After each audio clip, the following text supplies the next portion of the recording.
तूफानी मूवीज और धुआंधार entertainment only on I dragon new movies app जल्द आ रहा है प्ले स्टोर, वेब और iOS पे।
ब्रह्मांड रहस्यों का भंवर है जिसे समझ पाना असंभव है। जिस तरह मनुष्य एवं अनेक जीव जंतुओं की दृश्य दुनिया है, ठीक उसी तरह वायुमंडल में अदृश्य शक्तियों और अतृप्त आत्माओं का रूहानी लोक भी है। तंत्र मंत्र की विद्याएं कुछ अच्छी कुछ बुरी, जिनसे इन अदृश्य ताकतों को वश में किया जाता है, पर कुछ आत्माएं जिन पर तंत्र मंत्र जैसी अमानुषी शक्तियों का भी कोई असर नहीं होता, क्योंकि वो होती है बेहद खूंखार भूत आत्माएं। ऐसा ही एक रहस्यमयी राज्य चंदेलखंड, जहां कोई भी भ्रम, तंत्र मंत्र और काले जादू के कहर का शिकार कभी भी बन सकता है। ऐसे ही कहर का एक शिकार जो हैवान बन गया और फिर बदले की आग में एक काले बिल्ले की काया में प्रवेश कर वो बन गया भूतना।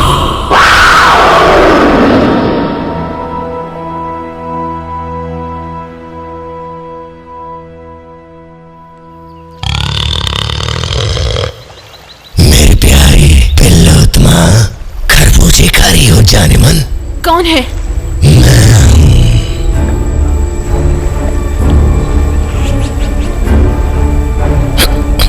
मुझे नहीं खिलाओगे?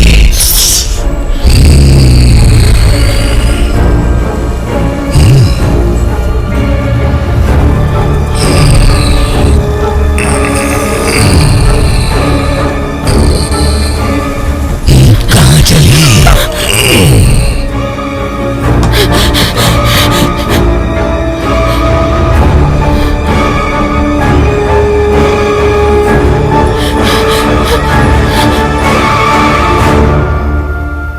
मुझे ढूंढ रही हो? यहाँ हूँ मैं। आओ बिल्लोत्मा, मैं मछलियों की काली काली आंखें खाता हूँ। तुम मुझे आंखें खिलाओ और मैं तुम्हें कीमत दूंगा। बोलो गुलबदन। बाहर पेड़ के पास खजाना खड़ा है, जाओ खोदो बिल्लोत्मा, मिलेगा। मछलियां तैयार रखना, मैं जल्द आऊंगा।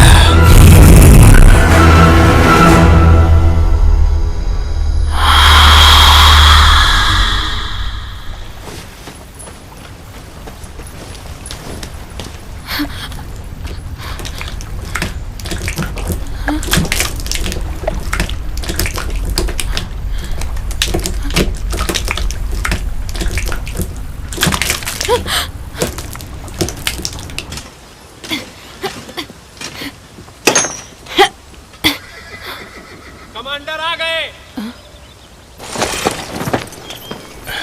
कमांडर, बिलोत्मा, जल्दी आओ ना। हाँ। सुनो, एक खूंखार बिल्ला आया था। वो बोल रहा था कि पेड़ के पीछे खजाना है। वो मछलियों की काली काली आंखें खाता है। अगर हमने आंखें दी तो वो हमें खजाना देगा। और तुमने उसकी बात पर यकीन कर लिया?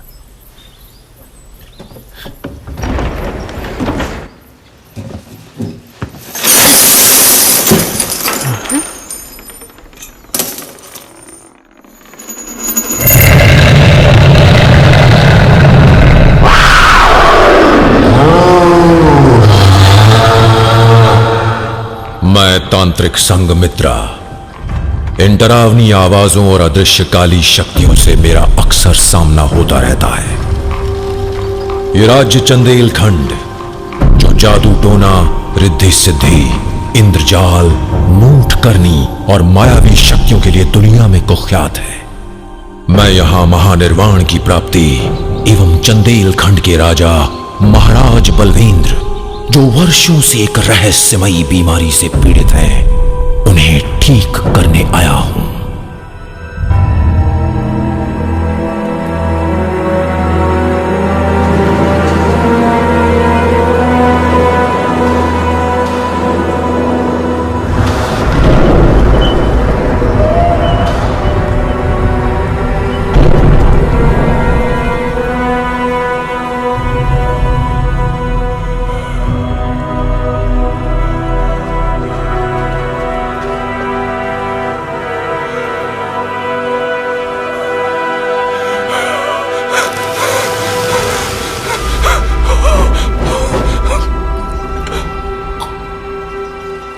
राजा साहब की यह हालत कब से है? 1 हफ्ते से इनकी आंख इसी तरह खुली है, झपकी तक नहीं लिए।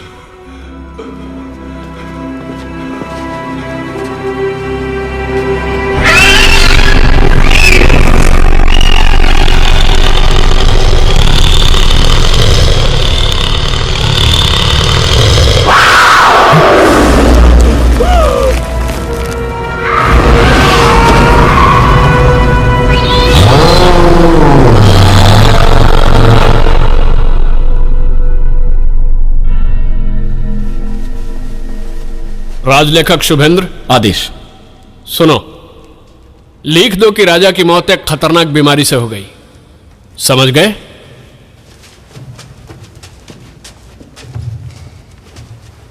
सुनिए,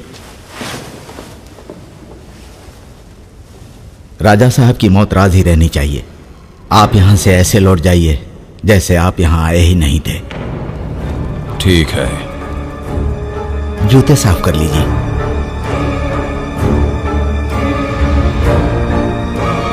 सब ये समझ रहे थे कि महाराज की मौत किसी खतरनाक बीमारी से हो गई, पर यह बीमारी नहीं, कोई खौफनाक शैतानी साया था जिसने राजा साहब को मार डाला। संघमित्रा, तुम? राजा साहब की मौत आखिर हुई कैसे? वैद्य के मुताबिक उनकी बीमारी से मौत हुई है। चाहे कोई भी बीमारी हो, हफ्ते भर तक आंखें खुली नहीं रह सकती। मैं खुद यहाँ का राजलेखक हूँ और मुझे इस बात पर भरोसा नहीं है, और जिस बात पर मुझे भरोसा नहीं होता वो मैं लिख नहीं सकता। ये बताओ, तुम राजलेखक कब से हो? 3 सालों से। लेकिन क्यों? राजा साहब के यहाँ कोई पालतू बिल्ला है? 3 सालों में मैंने कभी यहाँ कोई पालतू बिल्ला नहीं देखा। जब मैं महल में गया तो मुझे वहां ये रुआ मिला।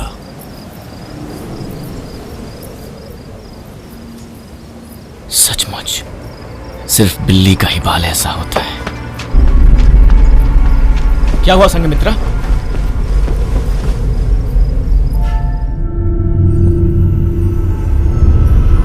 देखो, पंजों के निशान। बिल्ला सिर्फ महल में ही नहीं आया था, बल्कि वो राजा साहब के बिस्तर तक गया था। तुम्हारे कहने का मतलब है कि राजा साहब की मौत में बिल्ली का हाथ है?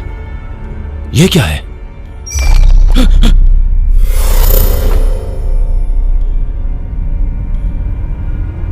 राजा साहब के बाद अब अगला शिकार राघवेंद्र होगा। राघवेंद्र कौन है? राजकुमार, यानी होने वाले राजा।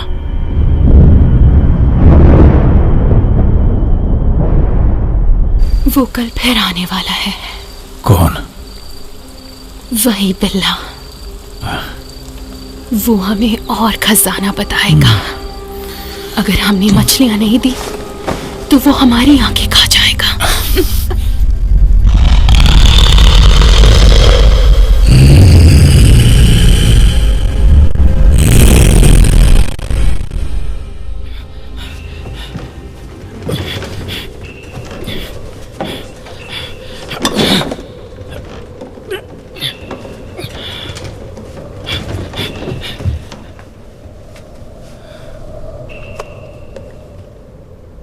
जिसने भी इसे छुआ उसकी मौत पक्की।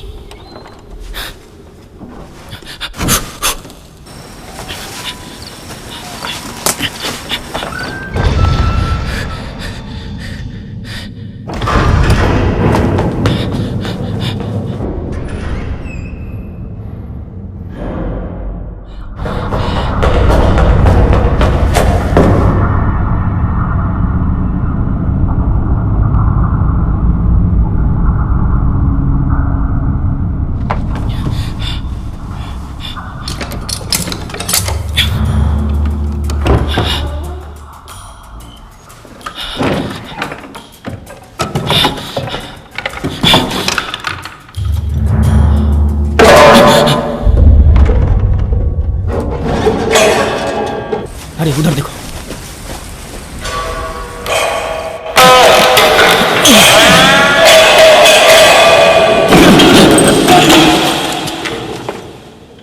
इस पुराने महल के अंदर से आवाजें कैसी आ रही है?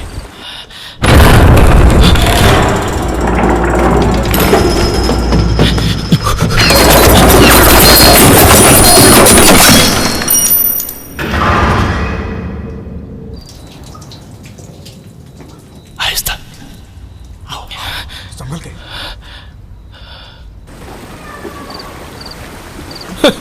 ये तो बिल्ली है।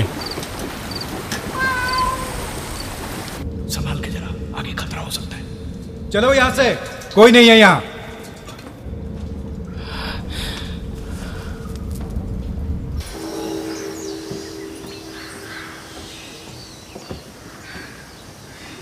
तांत्रिक संघमित्रा, आओ शुभेंद्र।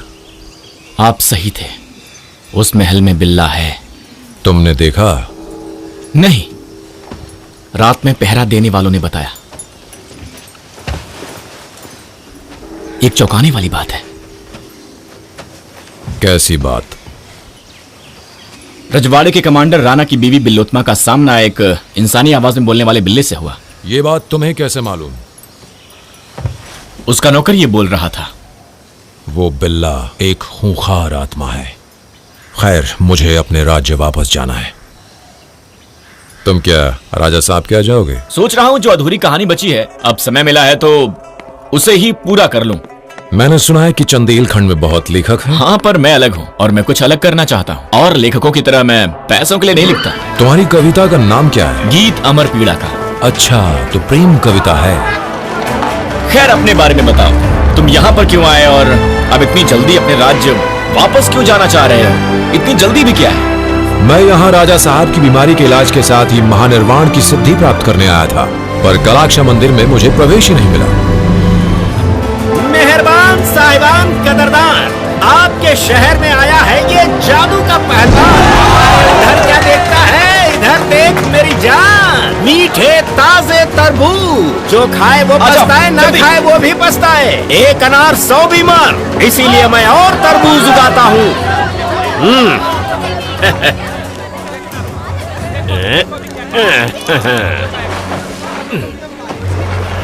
अब मैं डालूंगा पानी। शिनशिनाची बुबलाबू, जल्दी से तरबूज दे दे तू। और ये आ गया, आ रहा है, उग रहा है, और ये आ गया।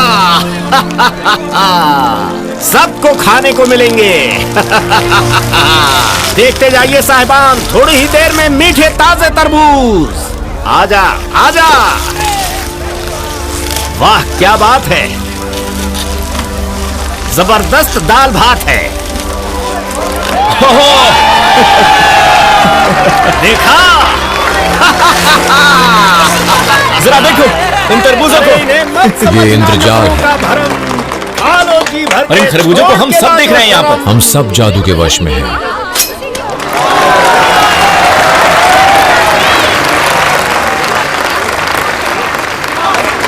चले यहां से।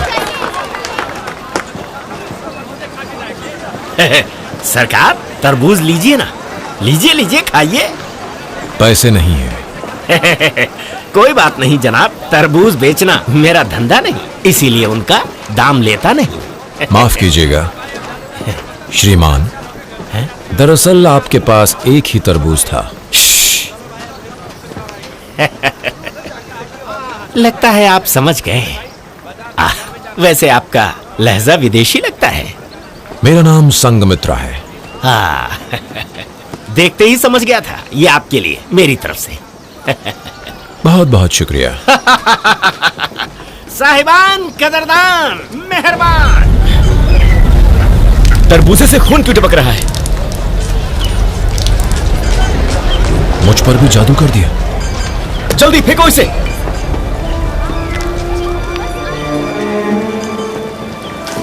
ये फिर से तरबूज बन गया, देखो। जब जादू से तरबूज और मछली बन सकती है तो बिल्ले में भी कोई शैतानी आत्मा हो सकती है। वो बिल्ला जिसके घर गया था, क्या नाम बताया उसका? कमांडर राणा।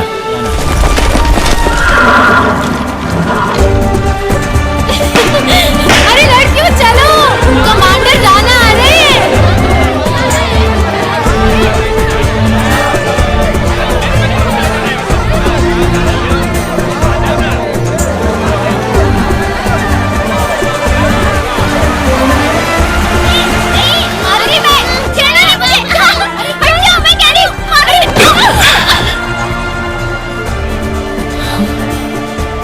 माफ करिएगा, मेरा नाम सौंदर्या है। कौन है ये नाज़नीन? इसका यहाँ आज पहला दिन है, माफ कर दीजिए इसे। तुम्हारे फूल बड़े जानलेवा हैं। आओ, आज मेरी रात की रानी तुम हो। मैंने कुछ नहीं किया।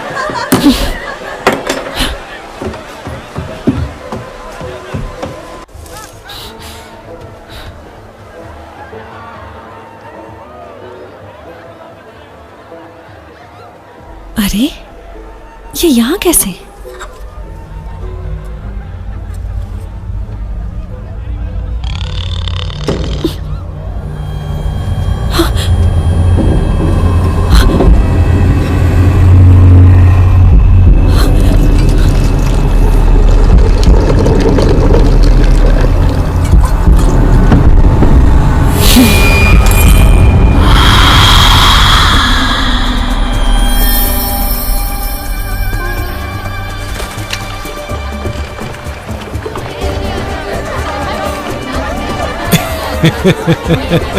तो ये है मोहब्बत का मंदिर।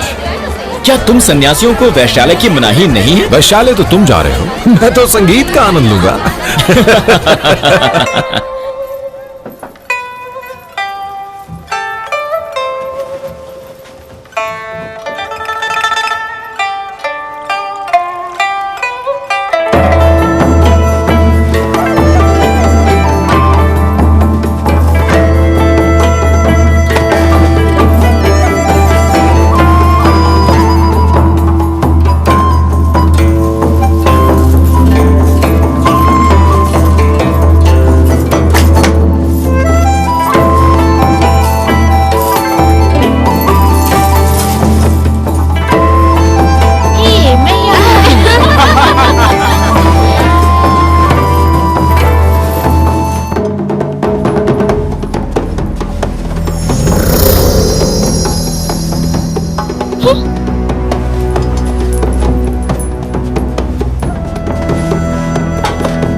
इनाम।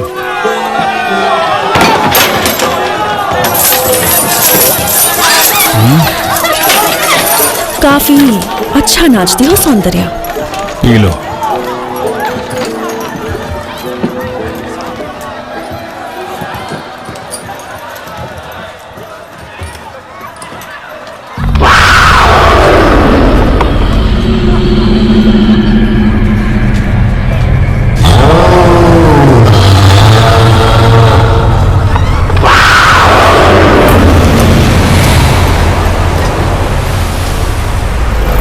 ऐश कर रहा है कमांडर।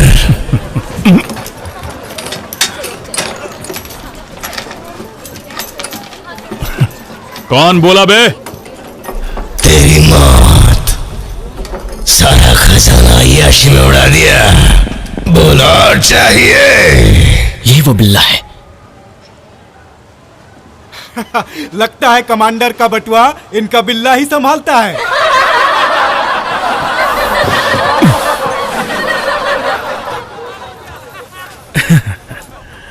मैंने तो तुम सबको यहां दावत दी, सुरा और सुंदरी दी, पर इस बिल्ले को क्या दूं? ये ले, मछली खा ले। मैं मरी हुई नहीं, जिंदा मछलियों की काली काली आंखें खाता हूं, और अब मैं तेरी आंखें खाऊंगा।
चुकाना पड़ता है और तुझे भी चुकाना पड़ेगा।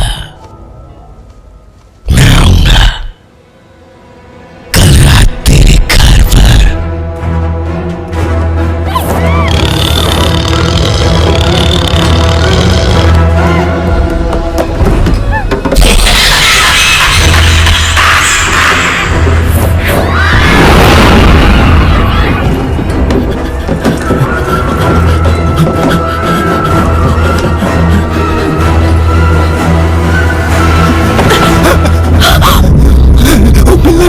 आंखें ले गया।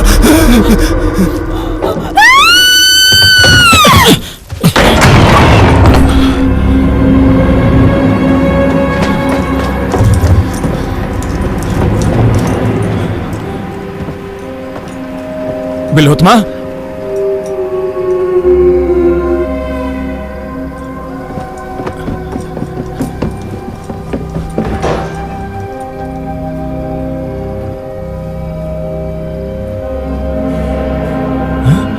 कहां चली गई?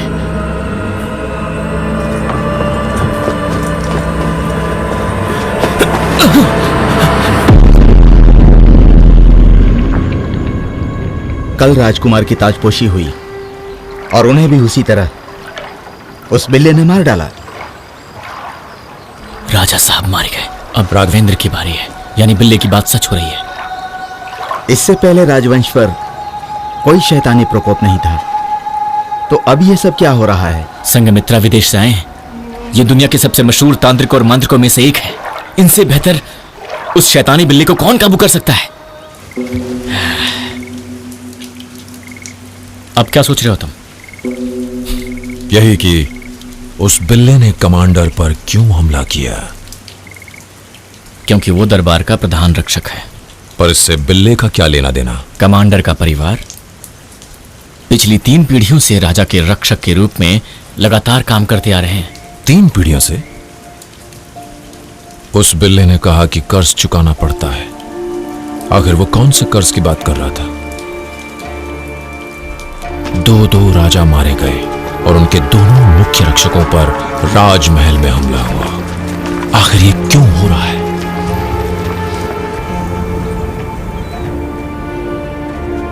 ये तो राजमहल है, पर हम यहां क्यों आए हैं? तुम्हें जानना है ना बिल्ला किस कर्ज की बात कर रहा था? किस कर्ज की? ये राजा बालवेंद्र से जुड़ा हुआ होगा। पहले वाले राजा का?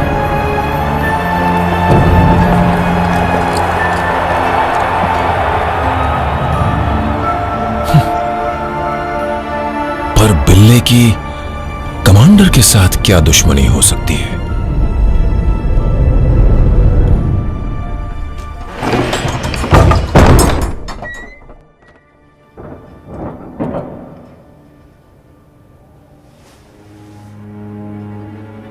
कमांडर, क्या वो बिल्ला सचमुच आएगा?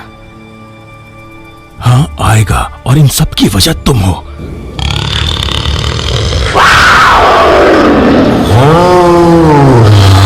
लगता है वो बिल्ला आ गया। तुमने सारा खजाना खर्च कर दिया। पानी कहने को कभी से दिल लॉक हो जाएगा।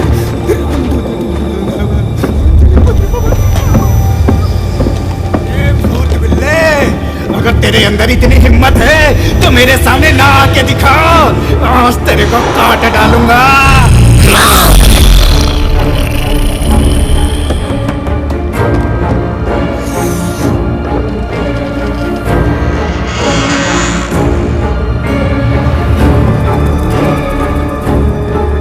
ग्रहभूत पिशाचाश्च यक्ष गंधर्व राक्षसा ब्रह्म राक्षस वेताला कूष्मांडा भैरवादया जयम त्वं देवी चामुंडे जय भूतार्तिहारिणी जय सर्वगते देवी काल रात्रि नमोस्तुते नमस्तस्यं महाराज चंडलेश्वर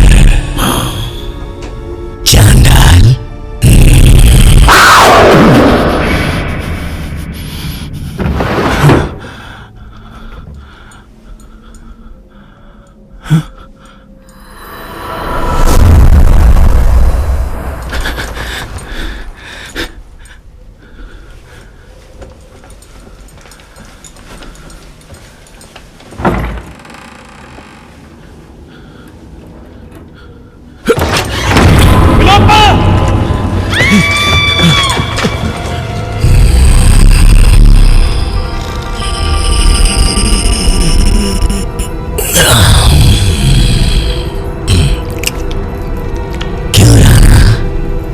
से बहुत मोहब्बत करता है ना, बचा सकता है तो बचा ले। कहां मर गए सब? दरवाजा खोलो जल्दी।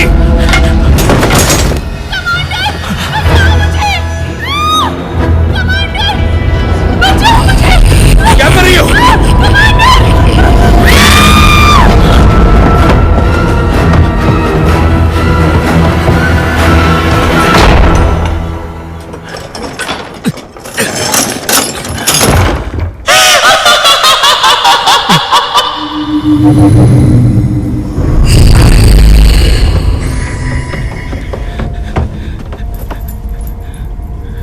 तुम यहां कैसे आ गई बिलोत्मा? तुम खुद को बचा रहे थे। कौन हो तुम?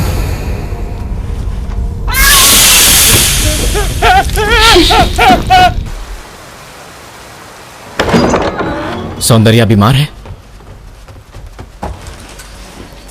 ये बेहोश हो गई है। नहीं, इस पर जादू टोना किया गया है। क्या? थोड़ा ताजा मांस लेकर आओ जल्दी। हाँ।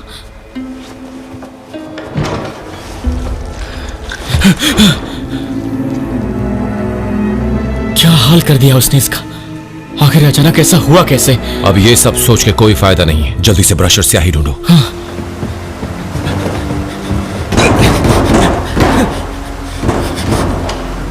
सुनो, आज रात में तुम्हारे साथ रह सकता हूं?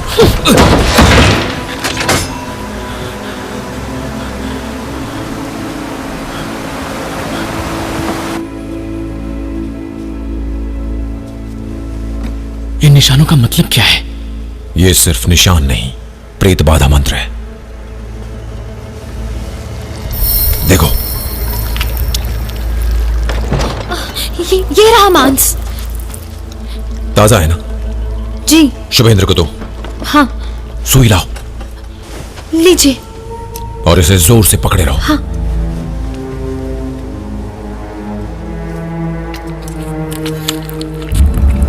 मांस लाओ।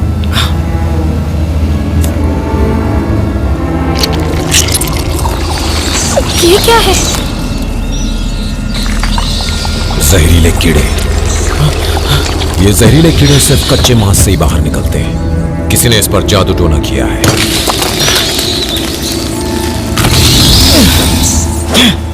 ऐसा किया किसने इनके साथ? ईर्ष्या की वजह से। ये जरूर मंदिरा का काम है, क्योंकि कमांडर राणा मंदिरा का प्रेमी है। उसे लगा कि ये कमांडर राणा को उससे छीन लेगी। ऐसा जरूरी नहीं। शराब वो कमांडर के लिए लाई थी, पर उसने सौंदर्या को पिला दिया। सुनिए, मेरी बीवी को बचा लीजिए। उस पर उस शैतानी बिल्ले का साया है। चलो जल्दी।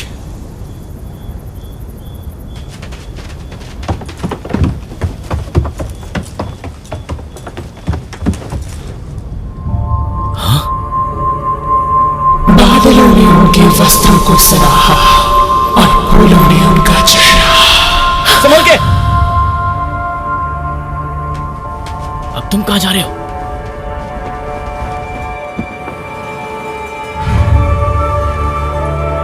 बिल्लोत्मा, ये यहां पर है तो वो कौन है? वो ब्रह्म है। तुम्हें कैसे पता? क्योंकि उसकी परछाई नहीं थी। छप्पर पर सिर्फ बिल्ली ही चल सकती है। आखिर वो कौन सी कविता पढ़ रही थी? कवि भोजराज द्वारा लिखी हुई कविता। उन्होंने रानी की सुंदरता की तुलना फूलों और बादलों से की थी। भोजराज ने ये कविता कब और कहां लिखी थी? चलो मैं तुम्हें एक जगह ले चलता हूं।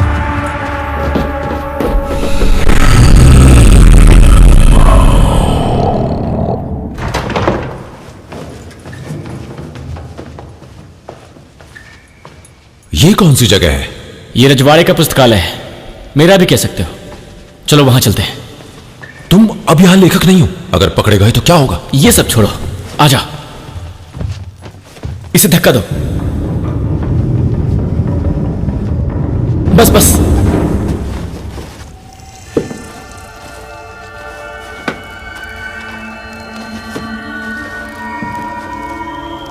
थोड़ा और आगे।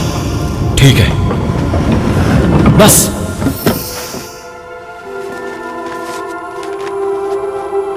वसंत ऋतु थी और महाराज ने अपनी रानी ऋतंभरा का जन्मदिन मनाने के लिए महाउत्सव का आयोजन किया। महाउत्सव? अभूतपूर्व सुंदरी ऋतंभरा को पहली नजर में देखकर महाराज उनकी सौंदर्य के कायल हो गए और उन्होंने 3000 सुंदरियों में से उन्हें चुनकर रानी बनाया। हर तरफ बस खुशी का ही माहौल था। पता है, उस महोत्सव के दिन एक पुल को शराब से भर दिया गया। राजमहल को पूरी तरह से रोशनी से चकाचौंध कर दिया गया। महल के चारों तरफ रंग बिरंगे फूल लगाए गए। सब जश्न में नाच रहे थे और इस मौके को सबने खुशियों का महोत्सव नाम दिया। खुशियों का महोत्सव। महाराज ने राजकवि भोजराज को महारानी ऋतंभरा की खिदमत में उनकी सुंदरता पर कविता लिखने को कहा। बादलों ने उनके वस्त्रों को सराहा। कवि भोजराज स्वाभिमानी कवि थे।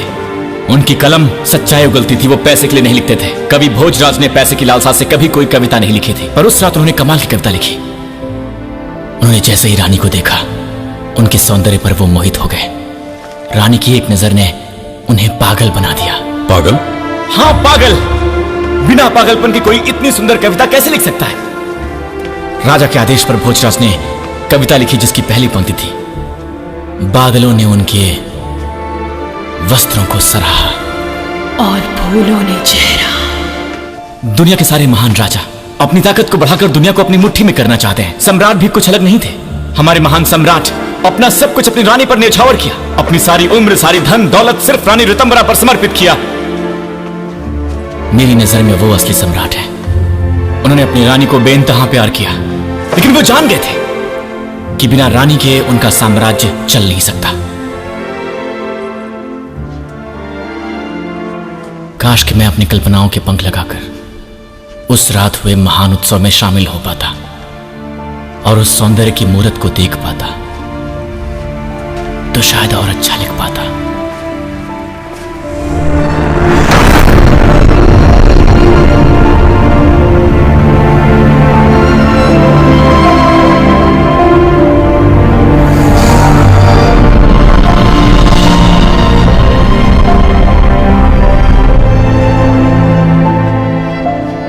पर कवि भोजराज ने कुल कितनी कविताएं लिखी होंगी?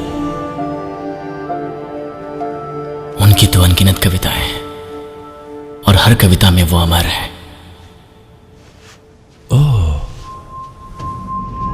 पर शैतानी बिल्ले ने रानी के बारे में लिखी हुई कविता को ही क्यों चुना? वो वही कविता क्यों बोलता है? क्या लगता है किसके लिए होगा? शायद तुम्हारे लिए होगा। अगर तुम्हारी कविता भी रानी के लिए है, राजा और रानी की प्रेम कहानी के बारे में है, तो यकीनन तुम्हें ही सुना रही होगी, क्योंकि तुम भी तो रजवाड़े के बारे में ही लिख रहे हो। क्या हम फिर से कमांडर के घर जा रहे हैं? मतलब बिना आंख वाली उस मरी हुई मछली का रहस्य सुलझाने? फिलहाल तो नहीं। तुम्हारे कहने का मतलब क्या है? शैतानी बिल्ले को शायद मालूम है कि तुम गीत अमर पीड़ा का लिख रहे हो।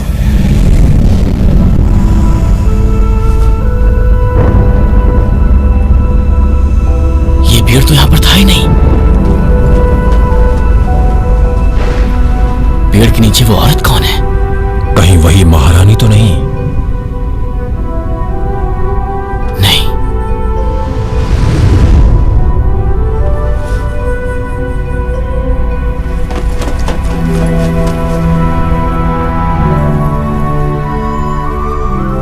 भ्रम से सावधान।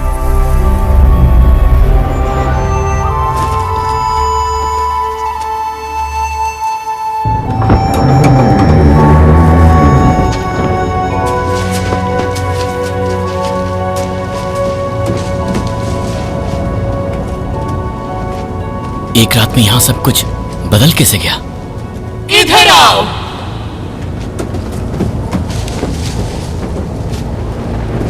मेहमानों, अंदर आ जाओ।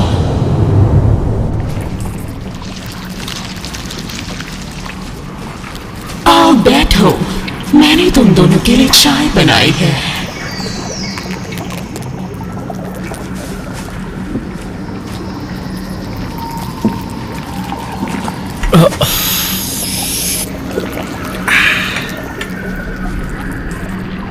संमित्रा, सुना है तुम्हारे राज में लोग चाय बहुत पीते हैं।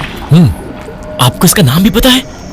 मैं तुम्हें भी जानती हूँ शुभेंद्र।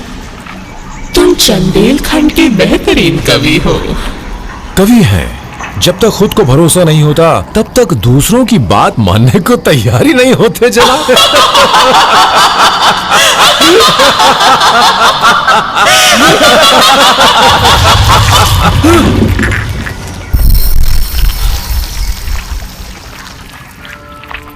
शुभेंद्र, क्या तुमने गीत अमर पीड़ा का पूरा कर लिया? देखा शुभेंद्र, मैंने कहा था ना कि इसे मालूम है कि तुम लिख रहे हो। तुमने इसे बहुत पहले पूरा कर लिया, पर उससे संतुष्ट नहीं हो तो खैर ऐसा होता है, क्योंकि तुमने जो भी लिखा है वो झूठ है। भोजराज ने रानी ऋतंबरा के लिए जो लिखा है वो भी बिल्कुल झूठ है। जब उसने वो कविता लिखी तब तक उसने रानी को देखा तक नहीं था। आप क्या बात कर रही हैं? आपको अंदाजा भी है? अगर भोजराज की कविता झूठ है तो आप छप्पर के ऊपर क्यों गाती हैं? आखिर क्या राज है उस कविता का? क्योंकि रानी को वो पसंद था और ये उन्होंने खुद भोजराज से कहा था। और आपने कहा कि भोजराज रानी से मिले तक नहीं थे। वो मिले थे, पर उस कविता को लिखने के बाद उन्होंने अपनी कलम को शराब के पोल में फेंक दिया था। तुम्हें कैसे मालूम कि उन्होंने कलम को फेंक दिया था? मैं वहीं था। कहां पर? उसी महाउत्सव में। कौन से महाउत्सव में? खुशियों के। आप हैं कौन? तुम्हें खरोंच कैसे आई है? कहीं वो बिल्ला? सही कहा, मैं रानी का प्यारा बिल्ला हूं।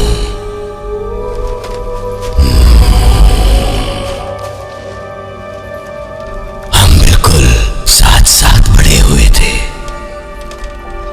पर कौन जानता था कि उस विद्रोह की आग में हमारे अपने ही हमें जिंदा दफना देंगे। फिर क्या हुआ? मुझे और रानी को बड़ी क्रूरता के साथ जिंदा दफना दिया गया, पर मैं मरा नहीं और जमीन के अंदर से भाग निकला। इसीलिए तुमने महाराज को शापित कर उन्हें तड़पा तड़पा कर मार दिया।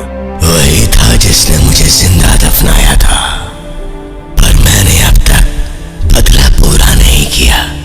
पर तुम कमांडर राणा की जान के पीछे क्यों पड़े हो? हमें जिंदा दफनाने में उसका पाप भी शामिल था।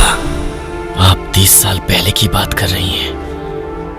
एक बिल्ला इतने दिन कहां जिंदा रहता है? जब मैं राजमहल में वापस आया तो मैंने सोचा भी नहीं था कि इतनी जहरीली मछली खाकर मैं उसके बिस्तर में मर जाऊंगा। मेरे साथ अत्याचार हुआ और मेरी आत्मा भटकती रही और फिर मैं शैतान बिल्ला बन गया। तो तुमने भोजराज की कविता पढ़ने के लिए बिल्लोत्मा को क्यों पकड़ा और रानी को खिले हुए फूलों के पेड़ के नीचे क्यों दिखाया?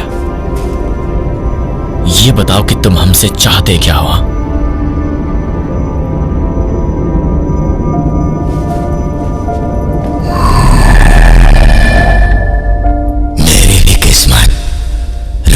किस्मत जैसी ही थी। बिल्लोत्मा,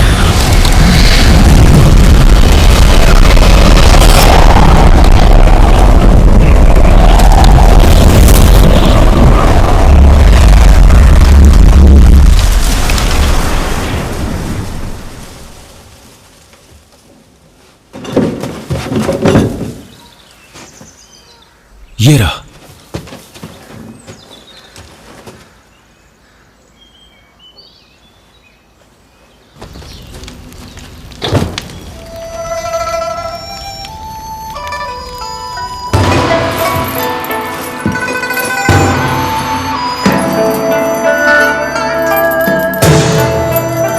संघमित्रा, आपका धन्यवाद। शुभेंद्र, आपका भी।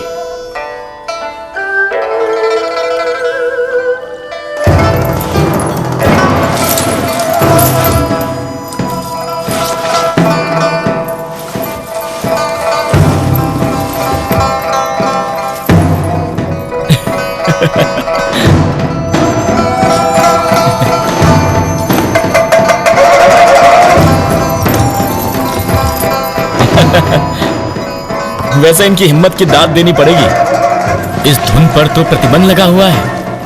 ये व्हाइट फेदर गारमेंट की धुन है जो राजा ने रानी के लिए कंपोज की, पर रानी की बगावत के बाद इस पर प्रतिबंध लगा दिया गया था।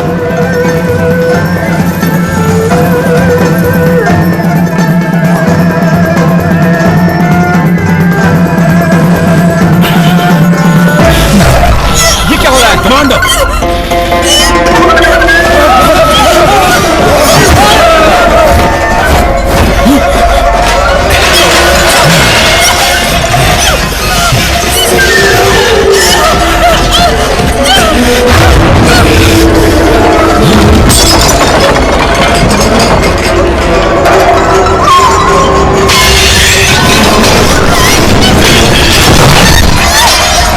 सबको मार डालूंगा मैं, किसी को नहीं छोड़ूंगा, तुझे भी नहीं।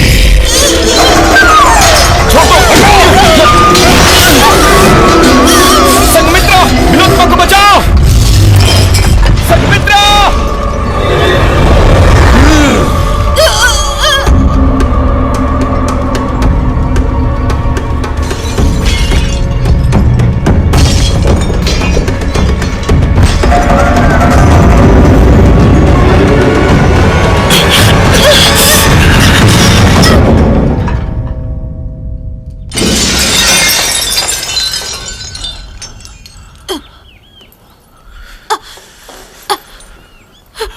बिल्लोत्मा,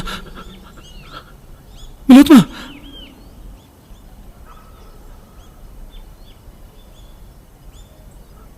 मुझे तहखाने में मत दफनाना, वहां बहुत ठंड है। हाँ?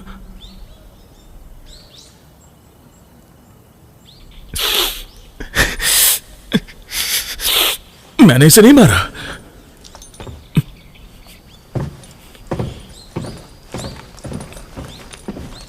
कमांडर,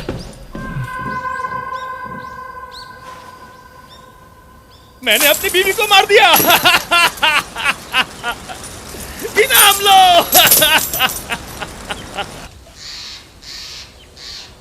अब ये मत कहना कि ये सब भी भ्रम है। कमांडर पागल हो गया और बिल्लोत्मा मारी गई। शुभेंद्र, तुमने सुना उसने मरने से पहले क्या कहा? उसने कहा, मुझे दफनाना मत, जमीन के अंदर बहुत ठंड है। शैतानी बिल्ले ने कहा कि उसकी किस्मत भी बिल्कुल रानी की तरह है। इसका मतलब सच्चाई यह है कि रानी और बिल्ले को जिंदा दफना दिया गया था। ये तुम क्या बकवास किए जा रहे हो?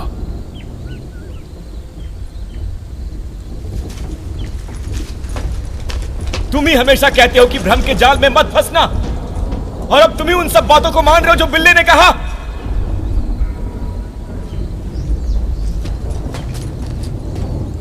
इस बार तुम भ्रम में फंस रहे हो, मैं नहीं।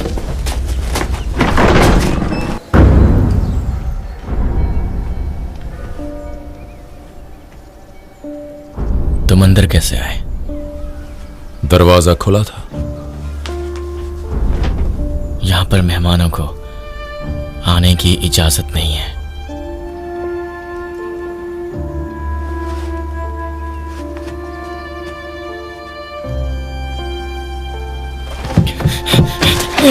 क्या कर रहे हो? तुम्हारी लिखी हुई सारी कविता और चित्रकारियां वो बिल्ला देख चुका है, और बिल्लोत्मा के शरीर में आकर कई रहस्यों से पर्दा उठाया।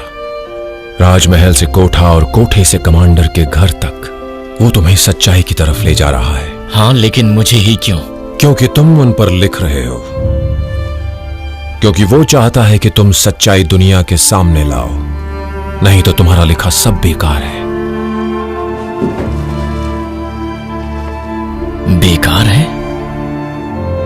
तुम्हें 4 दिन हुए यहां आए और तुम सब कुछ समझ गए। मेरी वर्षों की मेहनत को बेकार मत बोलो। तुम्हें अंदाजा भी नहीं मुझे कितनी तकलीफ होती है, और मैं भला सच्चाई को सामने कैसे लाऊंगा?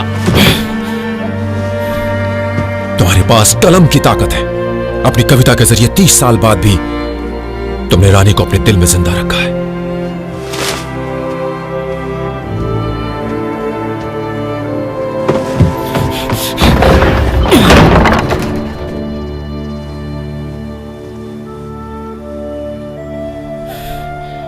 उनकी मौत इतिहास में दर्ज है। राजा के नुमाइंदों ने जो सबूत पेश किया उसमें रानी को बागी करार दिया गया था, और उसी के आधार पर ही उन्हें फांसी पर चढ़ाया गया था।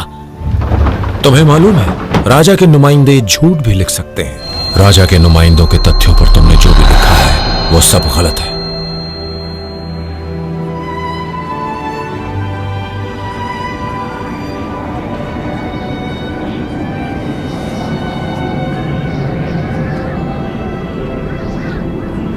ये सच है कि मैं भोजराज की तरह कभी नहीं लिख सकता।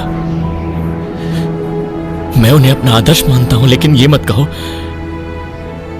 कि मेरी कविताएं गलत हैं। मेरी कविताएं मेरा सब कुछ है। झूठ मैं नहीं कह रहा, बल्कि शैतान बिल्ला कह रहा है। क्या तुम सन्यासी नहीं हो? नहीं, दरअसल मैं एक तांत्रिक हूं।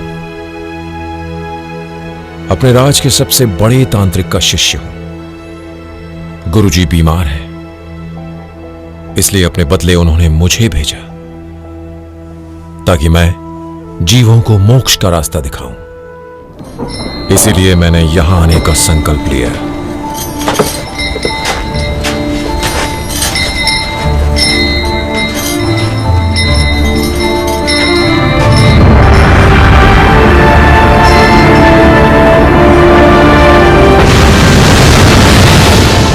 इस यात्रा ने मेरे आत्मविश्वास की और मेरी कठिन परीक्षा ली।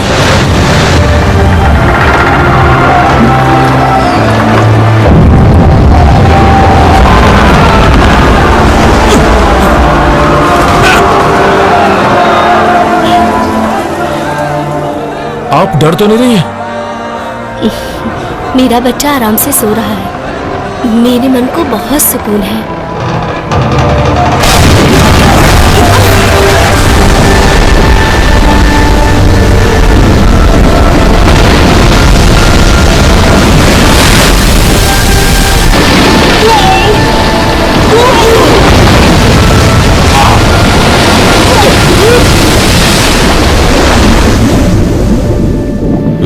मुझे अंदर खींच लिया।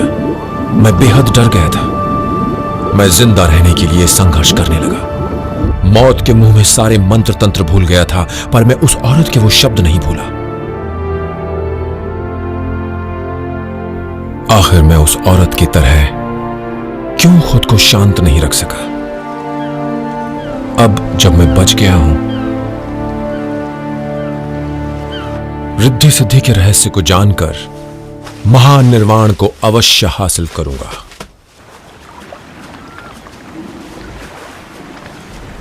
मैं रानी की मौत के एक चश्मदीद को जानता हूं, मेरे साथ चलो। राजमहल में बहुत साल पहले मैं रानी की दासी हुआ करती थी। तुम दोनों जो भी जानना चाहते हो पूछो मुझसे। जब रानी को फांसी हुई थी, आप वहां मौजूद थी? हाँ, राजा साहब के आदेश पर मैंने ही फांसी के लिए सिल्क के कपड़े बुनकर चंडलेश्वर को दिए थे। सुना तुमने? फिर क्या हुआ? जब हमें अंदर बुलाया गया तब तक महारानी मर चुकी थी। तो आपने मौली को उन्हें फांसी देते हुए नहीं देखा? अरे मुझसे देखा नहीं गया। माफ कीजिए। महाराज भी नहीं देख सके। तो आपको ये कैसे पता चला कि महारानी मर चुकी हैं? सेनापति महाराणा ने हम सबको बताया था। उन्होंने रानी की नाक के पास धुआं रख कर देखा कि उनकी सांसें चल रही हैं या नहीं, पर धुआं उड़ा नहीं, जिससे पता चला कि उनकी सांसें बंद हो चुकी हैं। मरने के बाद महारानी कैसी दिख रही थी? जैसे कि सो रही हूं। बहुत खूबसूरत दिख रही थी।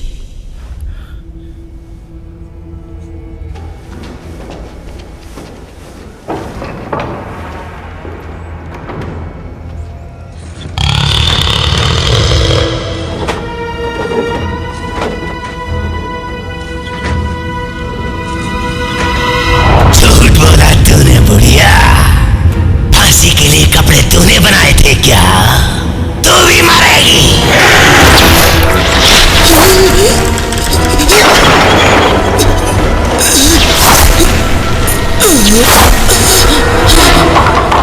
उसने कहा कि लग रहा था जैसे वो सो रही हैं। अजीब सी बात है, अगर उन्हें फांसी दी गई थी तो वो बहुत तकलीफ से मरी होंगी। मुझे भी समझ में नहीं आया। ये महाराणा कौन था?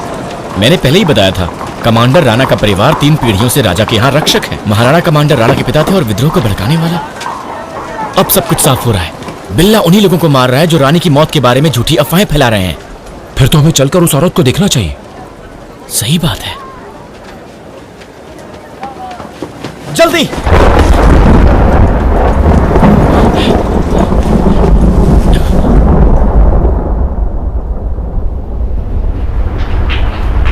मुझे तुम्हें यहां लाना ही नहीं चाहिए था।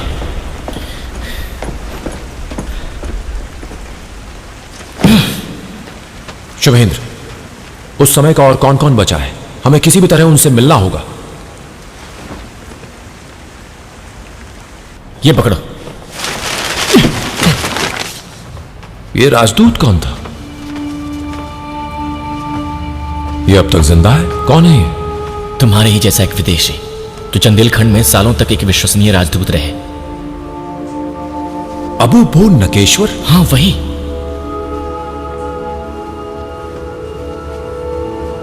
वो भी महोत्सव में शामिल थे? हाँ, लेकिन वो काफी समय पहले ही गुजर चुके हैं। क्योंकि वो विदेशी थे इसलिए उनके बारे में कुछ भी लिखा नहीं गया, पर मुझे जितना पता है मैंने उनके बारे में लिखा है। क्या उस राजदूत का कोई है यहां? हाँ, उनकी एक विधवा है जो अभी तक जिंदा है। चलो।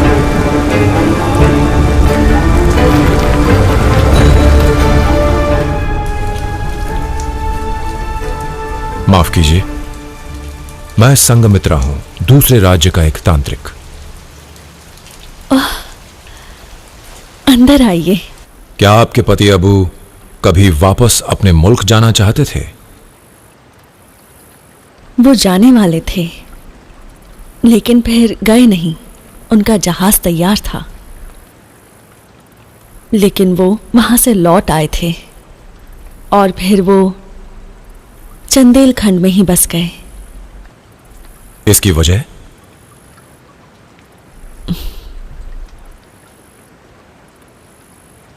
किसी औरत की वजह से। क्या उनकी लिखी हुई कोई डायरी वगैरह है? उन्होंने मुझे उसे जला देने को कहा था। उनके कुछ राज छुपे थे उसमें। आपने जला दिया या अब भी है वो आपके पास? हमें एक रहस्य का पता लगाना है। मैं कितना कमजोर इंसान हूं कि महारानी के सौंदर्य पर मोहित हो गया। ना जाने उनमें क्या जादू है।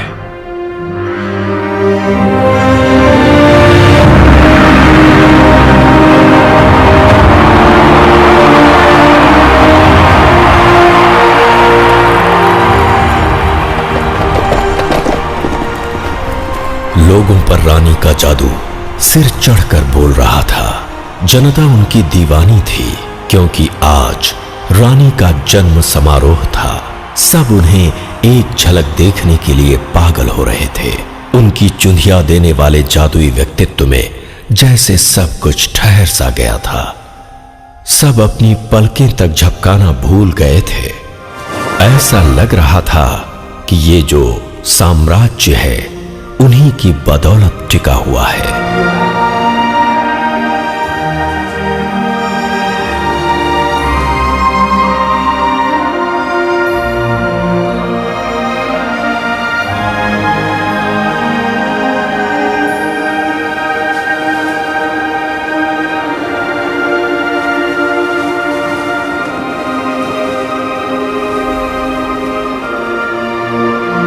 रानी के सामने जैसे राजा का कद बौना सा हो गया था और यही राजा के अभिमान को ठोकर लगी और वो अंदर ही अंदर सुलग उठे। मैं भी रानी का एक चाहने वाला हूं। आज उनके जन्मदिन समारोह में मैं अपने प्यार का इजहार करना चाहता हूं।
सबको एकजुट करने की रानी की एक सोच थी। राज्य के ख्याति के पीछे रानी की ही छवि थी। जितनी सुंदर वो तन से थी, उतनी ही सुंदर मन से थी। महारानी, महाराज ये जानना चाहते हैं कि आपको ये जो शाही वस्त्र उपहार में दिया है वो आपको पसंद आया या नहीं महारानी? महाराज कहाँ हैं?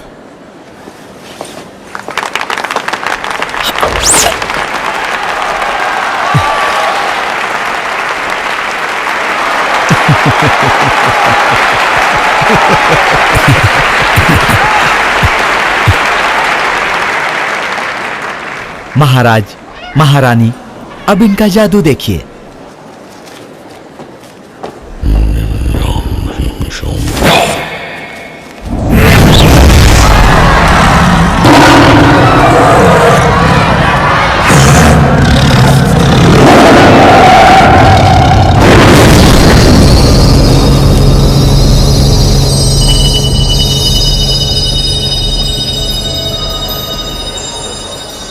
टाइगर महाराज के लिए और फूल हमारी महारानी के लिए। भाई मुझे तो प्यारा बिल्ला ही पसंद है। वो जादूगर चंडलेश्वर था, राज्य का सबसे मशहूर जादूगर। व्हाइट ड्रैगन आ जाओ। आ रहा मैं फूलों को पकड़ना चाहती हूँ। सुनो, मैं लाऊं? आज बहुत अच्छी लग रही हो। मुझे तो बुलाओ। बदमाश कहीं। आज मस्ती का दिन है।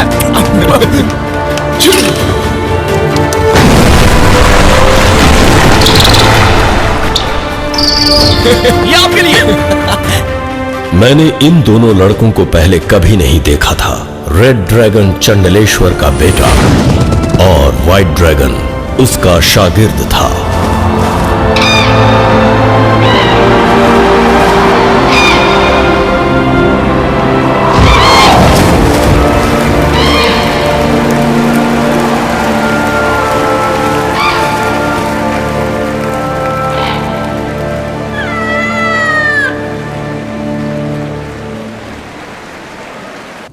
तो राजा के पास वाकई एक बिल्ला था। सो जाइए कविवर, आपने इतनी ज्यादा शराब पी हुई है कि आपको होश नहीं है। तुम हो कौन? माउली। मुझसे क्या चाहते हो? नशे में आप मुझे ही भूल गए। महाराज ने आपको एक कविता लिखने के लिए कहा है। पर किस बारे में? महारानी की सुंदरता के बारे में। मैंने उन्हें देखा कहाँ है? आप ये सोचकर लिखिए कि महारानी दुनिया की सबसे खूबसूरत नारी हैं। ये तो महारानी अपने बालों में लगाती है ना। हाँ, छू मत। सुनो। हाँ? तुम दोनों क्रेन बॉयज हो ना? जी।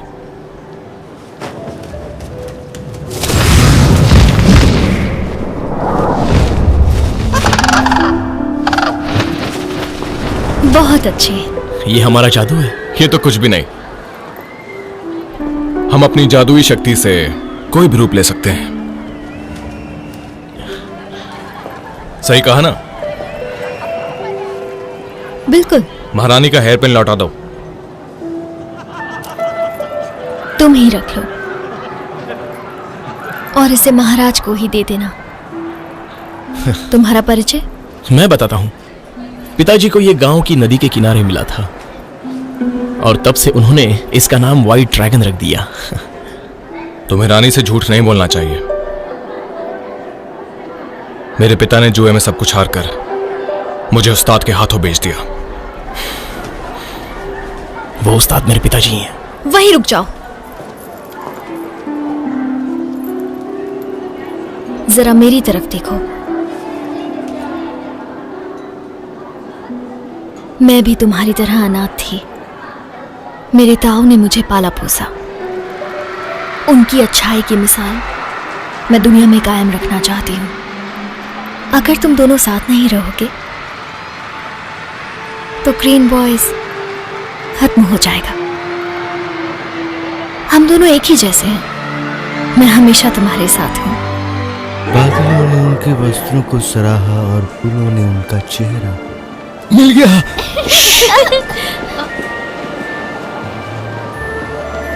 और फूलों ने उनका चेहरा बसंत की हवाएं चार चांद लगाए। ले हो गया? हाँ? कुछ सुधारेंगे नहीं? एक शब्द भी नहीं।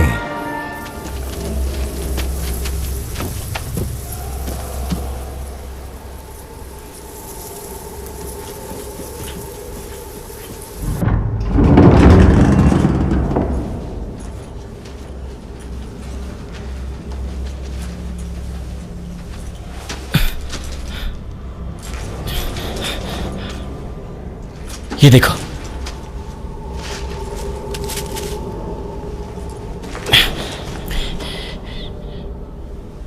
भोजराज की कलम।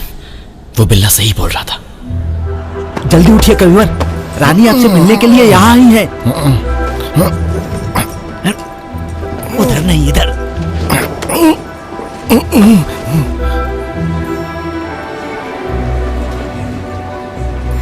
मुझ पर कविता लिखने के लिए शुक्रिया। अच्छा है। क्या भोजराज ने महारानी के लिए खुद ही लिखा या तुमने लिखने के लिए कहा?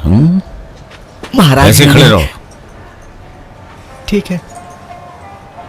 कवि भोजराज ने ये कविता खुद ही लिखी है महाराज।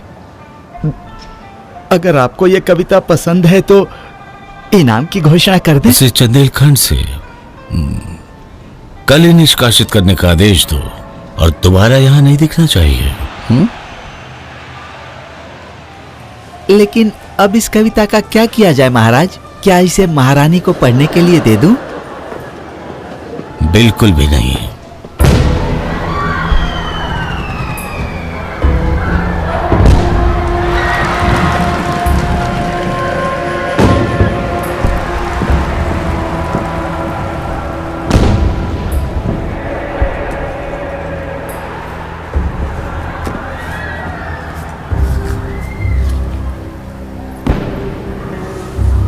अबू, इस वक्त क्या बात है? शायद ये यहाँ मुझसे मिलने आए हैं। हम दोनों ने आपके द्वारा भेजी गई विदेशी चाय पी, वाकई बहुत अच्छी थी। रानी साहिबा, मैं आपसे अकेले में कुछ बात करना चाहता हूं। मुझे पता है तुम क्या बात करना चाहते हो। रानी मेरी है, हम जन्मों से एक दूसरे के लिए हैं। मेरे आदेश के बिना मेरी रानी से कोई नहीं मिल सकता।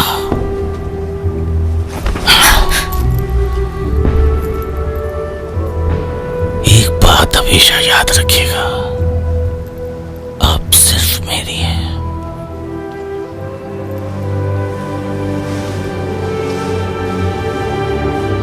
आइए रानी, एक आखिरी तमाशबीन आने वाला है, देर मत करिए। महाराज की बौखलाहट साफ दिख रही थी। इस गुस्ताखी की सजा वो मुझे कभी भी दे सकते थे, लेकिन फिलहाल रानी के सामने उन्होंने मुझे जलील करके छोड़ दिया। अबू, तुम मेरी बात का मतलब अच्छी तरह समझ गए ना? इस खुशियों के महा उत्सव के जादू ने सबको अपने वश में कर रखा था, पर सच्चाई ये थी कि पूरे राज्य पर खतरे के बादल मंडरा रहे थे। तमाशबीन के वेश में जो आदमी आया था वो था लोधिया। राजा ने उसके खतरनाक इरादों को भांप लिया था। इसके बावजूद राजा ने उसका दिल खोलकर स्वागत किया। दरअसल लोधिया इसी महा उत्सव में राजा का तख्ता पलटकर रानी को अपना बनाना चाहता था।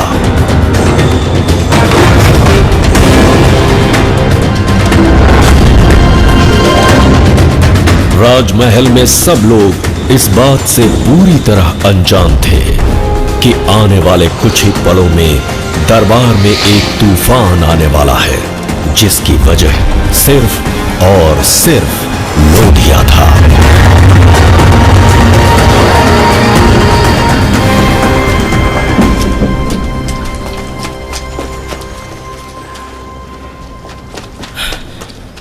वो राजमहल का गेट है। उस महोत्सव के बाद लोधिया तख्ता पलट करने लगा। पहले तो राजा ने भागने से मना किया। लोधिया ने ऐलान किया कि रानी को उसके हवाले कर दिया जाए। उसके यहां आने का मकसद था रानी को हासिल करना, और इसीलिए उसने राजा के खिलाफ विद्रोह खड़ा किया।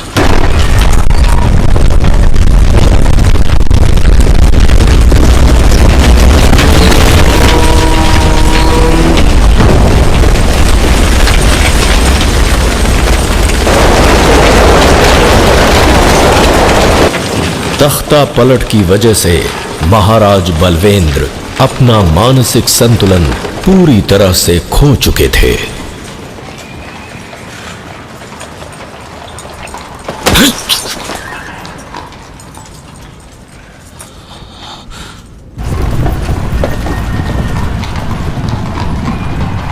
मेरे तख्त को कोई नहीं हिला सकता।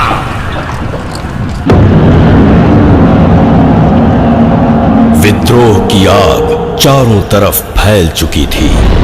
लोधिया ने सेनापति को राजा के खिलाफ खड़ा कर दिया था।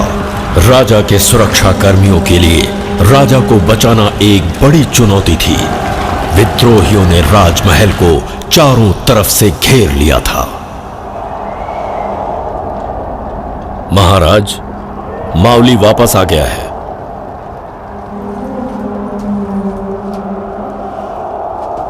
उसे आने दिया जाए।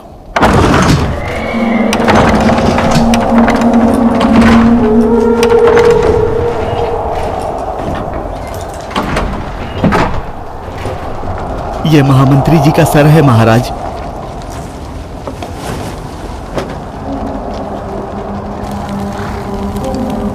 लोधिया ने संदेश भेजा है कि आपको अपनी जान प्यारी है, तो महारानी को उसके हवाले कर दीजिए। असंभव। अगर आप उसकी शर्तों को नहीं मानेंगे महाराज, तो वो आपको जिंदा नहीं छोड़ेगा।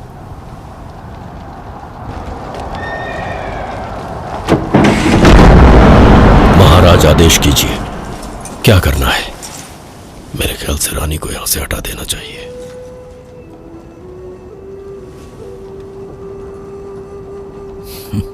वो नहीं जाएंगी। कोशिश कर लो, कोई फायदा नहीं होगा। चंडलेश्वर। महाराज,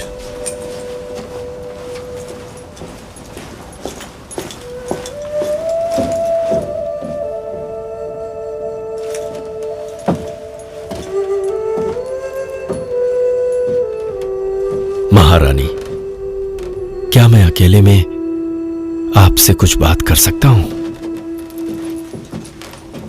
मैं जानती हूँ कि तुम मुझे यहाँ से ले जाने के लिए आए हो, है ना अबू? महाराज भी यही चाहते हैं, क्योंकि आपने देखा ना कि किस तरह विद्रोहियों ने आपके भाई और बहन की हत्या कर दी है। सब मेरी वजह से हो रहा है। अब अगर मैं भी चली गई तो लोधिया राजा को मार देगा। और अगर नहीं गई तो लोधिया आपको नहीं छोड़ेगा।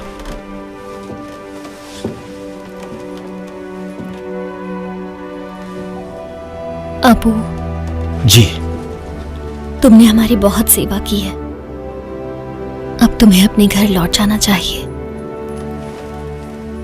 मैं तुम्हारे साथ नहीं आ सकती।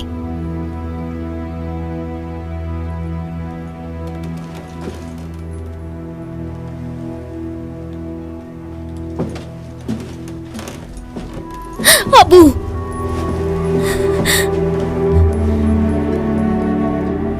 तुमने मुझे बताया नहीं कि समारोह के दिन तुम मुझसे कहना क्या चाहते थे।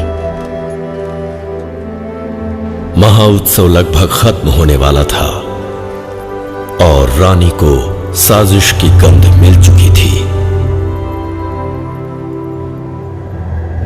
विद्रोह के बाद कत्ले आम और नफरत का नंगा नाच होने वाला था, लेकिन रानी ऐसा बिल्कुल नहीं चाहती थी, क्योंकि वो प्यार और सद्भावना की पुजारन थी। उन्हें ये एहसास हो चुका था कि राजा और इंसानियत को बचाने के लिए उन्हें अपनी कुर्बानी देनी ही पड़ेगी, और रानी इस त्याग के लिए अपने आप को मानसिक तौर पर तैयार कर चुकी थी। मैं सब समझ गई अबू। तुम्हारी आंखों ने मुझसे सब कुछ कह दिया। बहुत खुशी हुई। क्योंकि विद्रोहियों ने रानी के भाई बहन को पहले ही मार दिया था। अगर राजा उन्हें भी सौंप देते तो जनता उन्हें माफ नहीं करती। राजा अपना राजपाट खो चुके थे। उनके पास बस एक ही रास्ता था और वो था मौत। अगर वो अबू के साथ जाती और विद्रोही उन्हें पकड़ लेते तो भी वो उन्हें मार ही देते। रानी अपनी मान मर्यादा और राजा की जान बचाने के लिए उन्हें समझ नहीं आ रहा था कि वो क्या करें, जिएं या मरें। तो रानी को बचाने का क्या और कोई उपाय नहीं था? मेरे पास उपाय है। मैं रानी को जिंदा रखूंगा, मगर दुनिया के लिए वो मर चुकी होंगी। आपके सामने एक उदाहरण पेश करता हूं। रेड ड्रैगन, वहां लेट जाओ।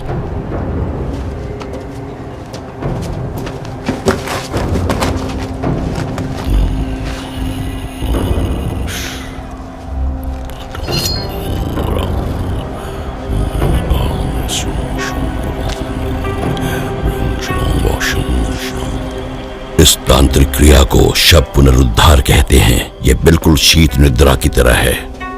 मैं इस सुई का इस्तेमाल करके रानी को चिर निद्रा में भेज दूंगा। इस सुई को चुभोते ही महारानी का रक्त प्रवाह और सांसें बंद हो जाएंगी, यहां तक कि धड़कनें भी। यह खुद को लाश जैसा महसूस करेंगी पर जिंदा रहेंगी, इसलिए इसे शव पुनरुद्धार क्रिया कहते हैं। क्या आप इस तांत्रिक क्रिया के लिए तैयार हैं? फिर क्या होगा? हालांकि महारानी की सांसें बंद हो जाएंगी पर उनकी जान को कोई खतरा नहीं होगा और रानी की उम्र पर कोई असर नहीं होगा, क्योंकि मैं उनकी प्राण ऊर्जा को शरीर में ही कैद कर दूंगा। प्रिय, मैं चंडलेश्वर को ऐसा करने की अनुमति कभी नहीं दूंगा। महाराज आइए, उदाहरण आपके सामने है।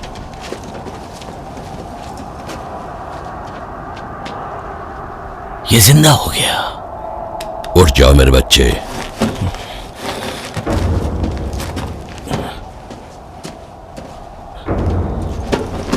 रेड ड्रैगन, सोई चेतना जब जागती है तो आंखों के आगे अंधेरा छा जाता है। जाओ आराम करो।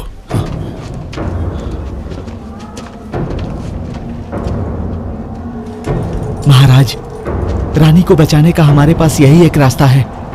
आप महारानी को गहरी नींद में सुला देंगे, यही ना? उसके बाद क्या करना होगा? ताबूत में डालकर दफनाना होगा और जब सब कुछ ठीक हो जाएगा तब महारानी को ताबूत से बाहर निकाल लेंगे।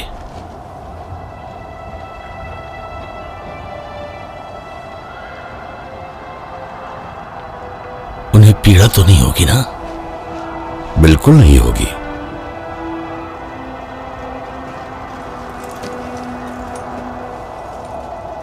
रानी साहिबा, मौली चाहे मेरा सर थाल में सजाकर लोधिया को जाकर दे दे, मुझे इसका कोई गम नहीं होगा। पर मैं आपको दांव पर नहीं लगा सकता, क्योंकि मैंने आपको साथ निभाने का वचन दिया है। मैं रानी को जिंदा नहीं दफनाने दूंगा।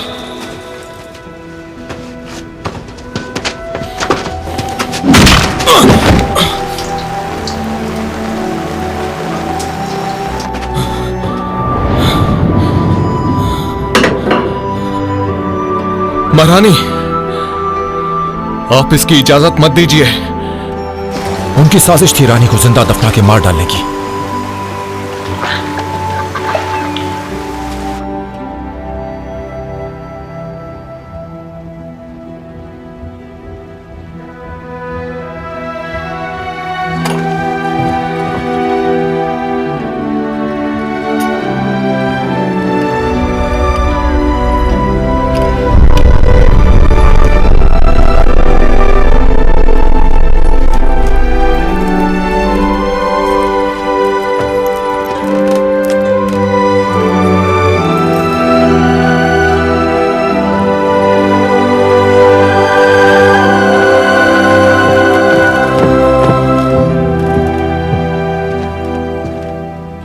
उसके बाद चंडलेश्वर ने रानी के मस्तिष्क में सुई चुभो दी रानी की सांसें और नब्ज पूरी तरह शांत हो गए और उन्हें मरा हुआ घोषित कर दिया गया।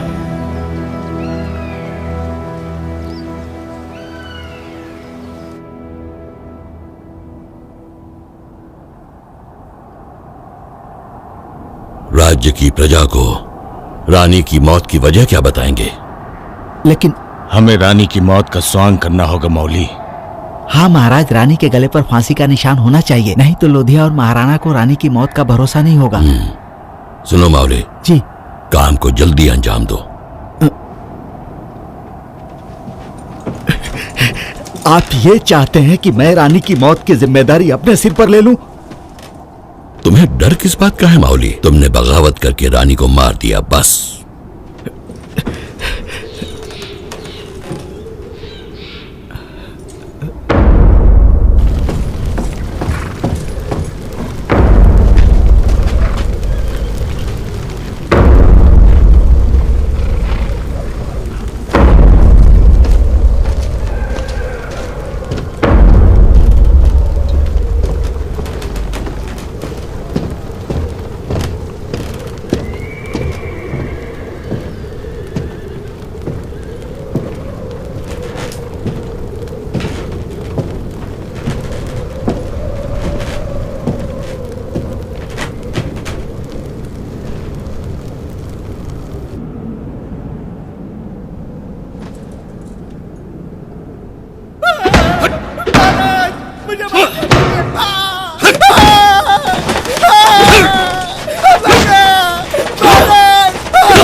महाराज ने माउली को पीटकर ऐसा ढोंग रचा कि लोधिया के सेनापति महाराणा को भरोसा हो गया कि रानी सचमुच मर चुकी है।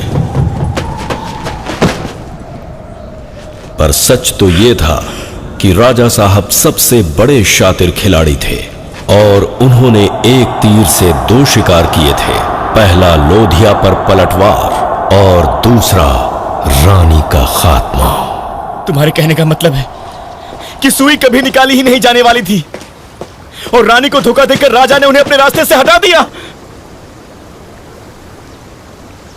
बिल्कुल सही कहा तुमने। रानी को धोखे से जिंदा दफना दिया गया, जबकि वो प्यार और शांति कायम करना चाहती थी। और इस तरह से महाराज ने अपनी खोई हुई सत्ता को एक बार फिर से हासिल किया।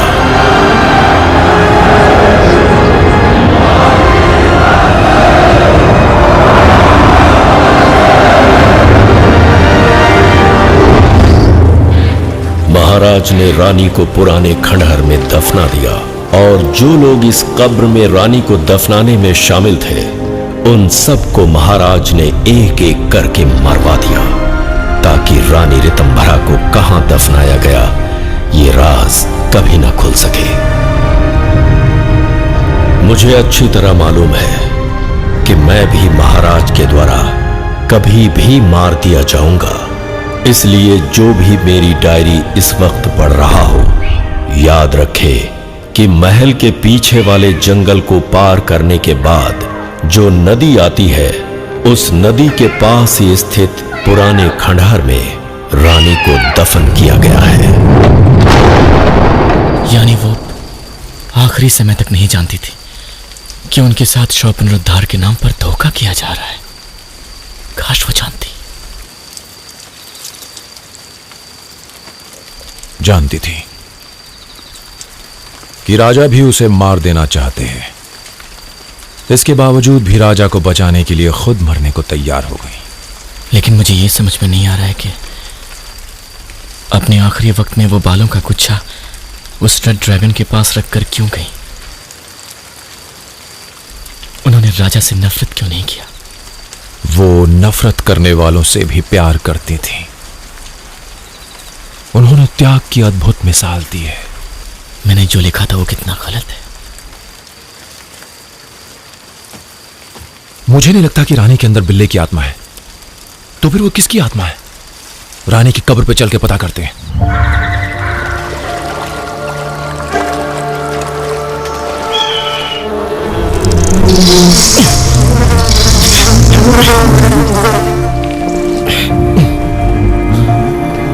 अंदर आ जाओ, आ जाओ। इस पत्थर के द्वार को किसने खोला होगा? जो हमसे पहले आया होगा।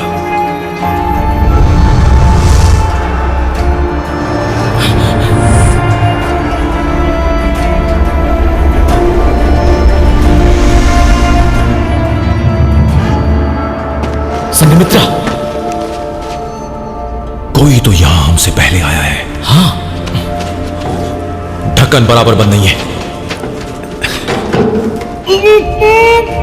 जोर लगाओ, धक्का दो। मैं अंदर नहीं देख सकता, मुझे चक्कर आ जाएगा।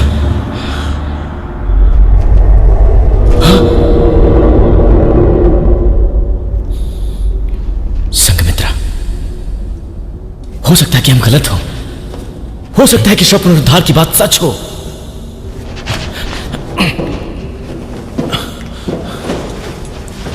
क्या कर रहे हो तुम? दिया दो मुझे। अब ढक्कन बंद करो। तुम पागल हो गए हो क्या? बंद करो।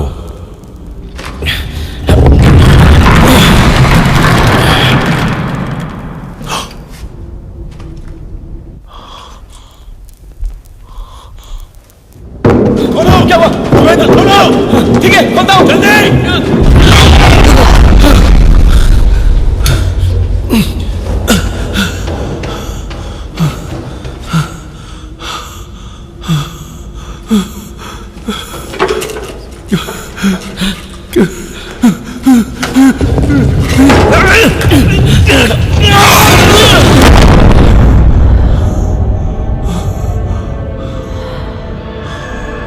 संघमित्रा, ये सब क्या है? रानी की उंगलियों का खून। मतलब वो मरी नहीं थी।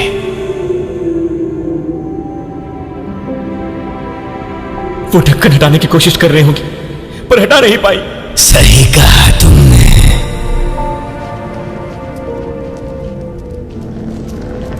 उन्हें इसी ताबूत में लाया गया था और फिर उन्हें जिंदा दफना दिया गया। और फिर क्या हुआ उनके साथ? संघमित्रा, तुम्हारा अंदाजा बिल्कुल सही है। रानी के साथ धोखा हुआ। उस मासूम जान को ये नहीं पता था कि उसे ताबूत में होश आ जाएगा और वहीं तड़प तड़प के मरना पड़ेगा।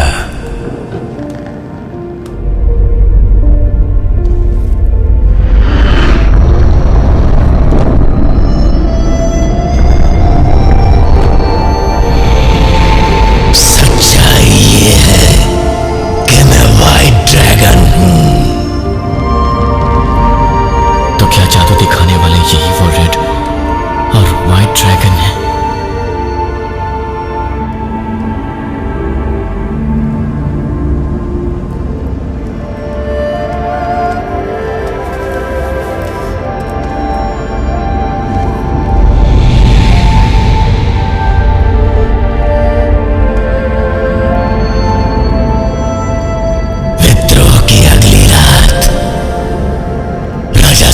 के साथ महल से बाहर कहीं गए थे। तब मैं और रेड ड्रैगन वहां से भागकर रानी को बचाने यहां आए।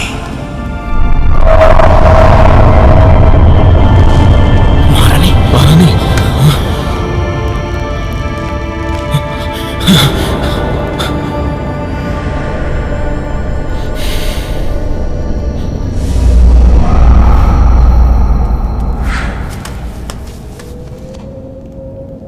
तो क्या रानी जिंदा है?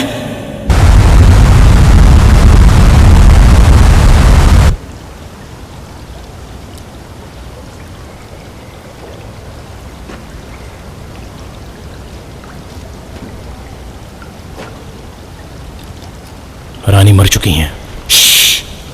शव पुनरुद्धार से सिर्फ मरा हुआ जिंदा दिख सकता है, इससे मरे को जिंदा नहीं किया जा सकता। क्या मतलब तुम्हारा? उस्ताद ने तो कहा था कि सुई निकाल लेने के बाद वो ठीक हो जाएंगी। वो तो सिर्फ उन्हें धोखा देने का एक बहाना था। कोई भी रानी की मौत की जिम्मेदारी लेने के लिए तैयार नहीं था, यहां तक कि महाराज भी नहीं। इसलिए पिताजी शव पुनरुद्धार के बहाने। तुम्हें ये सब कैसे मालूम? महल में जब ये बातें हो रही थी तो मैं भी वहां था। कौन सी बातें? पिताजी और राजा ने मिलकर रानी को खत्म करने की साजिश रची। उस समय तुम्हें पता नहीं था कि ऐसा करने से सांसें हमेशा के लिए बंद हो जाती है। प्राण ऊर्जा को सिर्फ 1 या 2 दिन तक ही कैद किया जा सकता है, उसके बाद खुद ही होश आ जाता है। मैंने सोचा कि उन्हें जादू टोना वाली मदिरा पिलाई गई है, इसलिए दोबारा वो उठ नहीं पाएंगी। किसने दी थी वो मदिरा? वो मदिरा मुझसे ही मंगवाई गई थी, फिर पिताजी ने उसमें कुछ जादू टोना किया था। ये बात तुमने मुझे बताई क्यों नहीं? क्योंकि मुझे भी बाद में मालूम पड़ी। सरासर झूठ बोल रहे हो तुम मुझसे। मैं मेरे पिता के खिलाफ नहीं जा सकता था।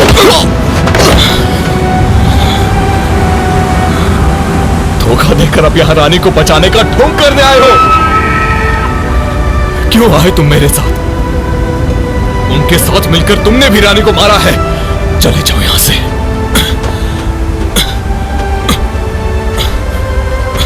व्हाइट ड्रैगन, मेरे सिवा तुम्हारा इस दुनिया में कोई नहीं है,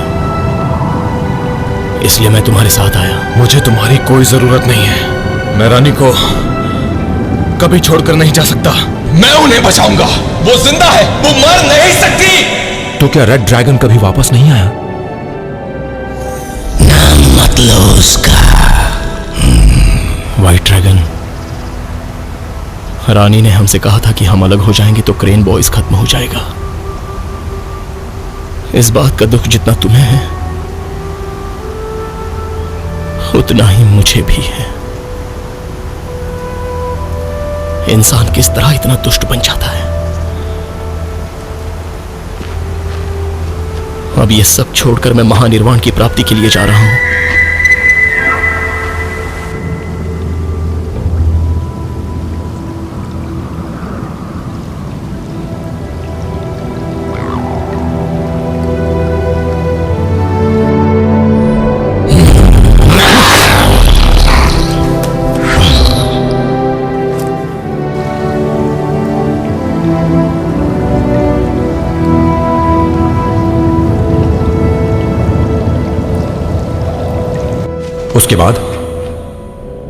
उसके बाद क्या हुआ?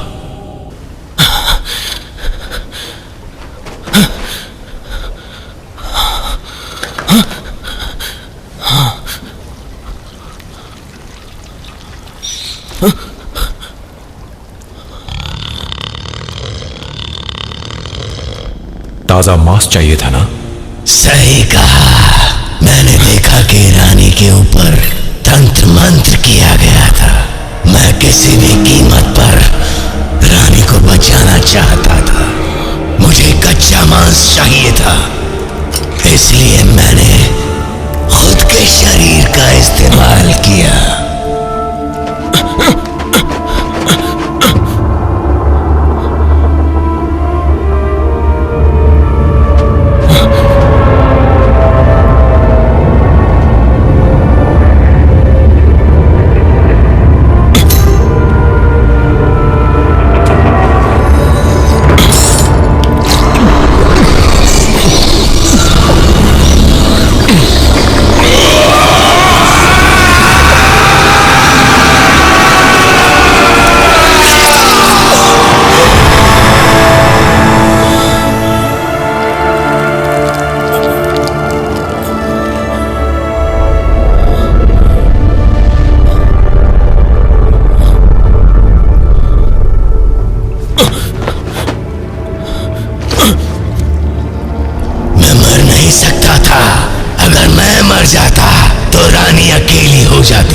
इसलिए मैं उस बिल्ले के अंदर समा गया और एक भूतरा बिल्ला बन गया।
तो अब तुम्हारी आत्मा बिल्ली के अंदर है, क्या तुम फिर से इंसानी शरीर में आ सकते हो? मैं जैसा हूं वैसा ही ठीक हूं।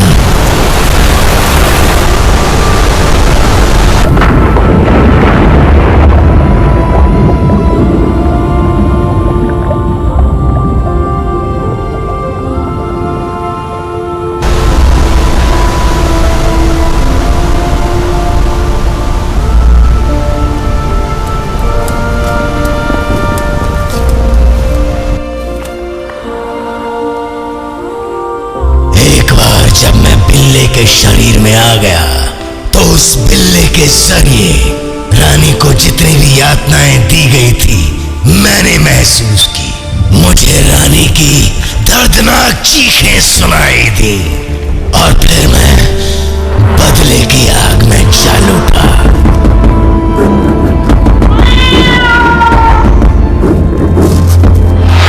जिस रानी ने हमेशा दूसरों का भला चाहा उसकी ऐसी दर्दनाक मौत देखकर मैं पागल हो उठा।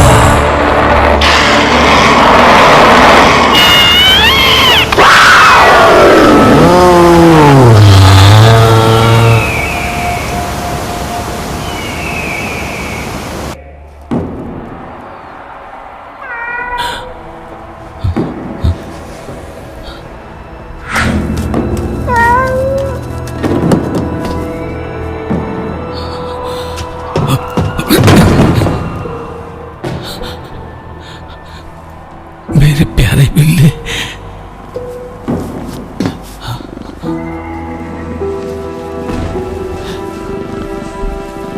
मैंने तो तुम्हें रानी के साथ तहखाने में दफन कर दिया था। मुझे भूख लग गई थी और वहां खाने के लिए मछलियों की काली काली आंखें नहीं थी, इसलिए तुम्हारी आंखें खाने आ गया।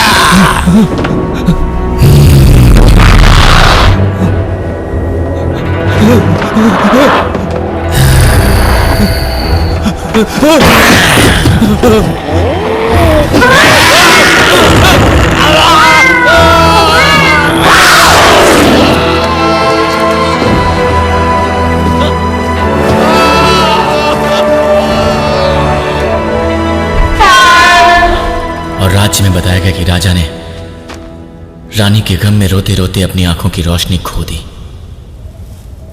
वो झूठी खबर थी जो राज्य में फैलाई गई, सच तो वही जानता था। अब सच्चाई तुम सामने लाओगे वरना तुम्हें भी मार दूंगा। तुम पहले ही बहुतों को मार चुके हो। बहुतों को? 3 पीढ़ियां बीत गई पर मेरा बदला पूरा नहीं हुआ। तो क्या तुम्हारा आखिरी शिकार रेड ड्रैगन होगा? सही कहा। और रानी ऋतंभरा वो कहां है? मैं पूछ रहा हूं क्या वो जिंदा है?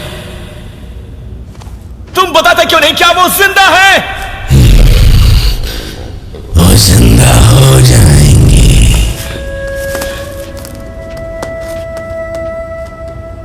तुम कब तक खुद से झूठ बोलते रहोगे?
वो तरबूज वाला जादूगर तुमसे बोल क्या रहा था?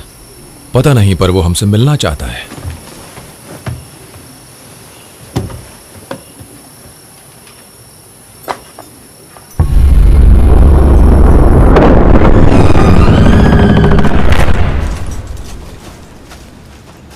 मुझे यहाँ क्यों बुलाया? कोई तुमसे मिलना चाहता है।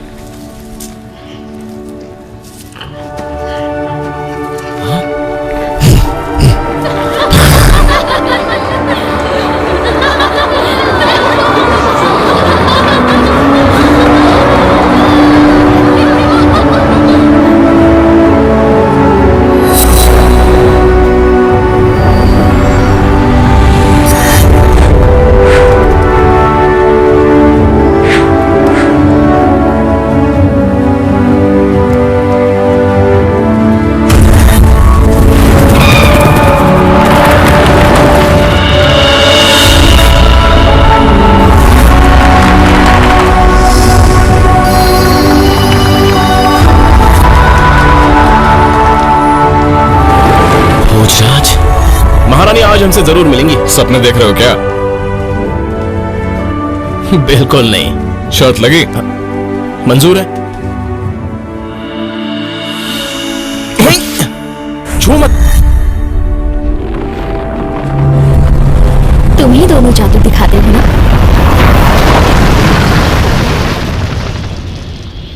रेड ड्रैगन, तुम अब भी भेस बदल कर जादू दिखाते हो। जानता हूं तुम जादू के जरिए हमें फिर से वो यादें दिला रहे हो। मैं पुरानी यादों को ताजा कर रहा था, उन पलों को वापस जी रहा था जो क्रेन बॉयज के सुनहरे पल थे। पर क्रेन बॉयज तो अब नहीं रहे। लेकिन महारानी ऋतंभरा हमेशा जिंदा रहेंगी।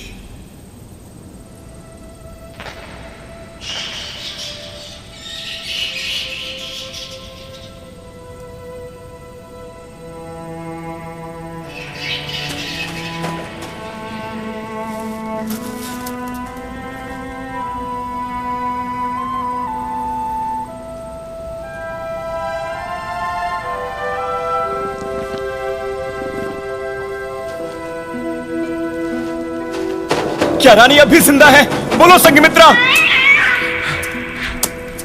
मैंने 30 साल तक उनकी हिफाजत की है ताकि कोई उन्हें हाथ न लगा सके। तुम मुझसे नफरत करते हो क्योंकि मैं तुम्हें छोड़कर गया और वापस नहीं आया, पर मैं हमेशा तुम्हारे साथ था। जरा उधर देखो, मैंने तुम्हारी लाश को रानी के साथ संभाल कर रखा, इसी दिन के इंतजार में, ताकि हम दोबारा मिल सकें।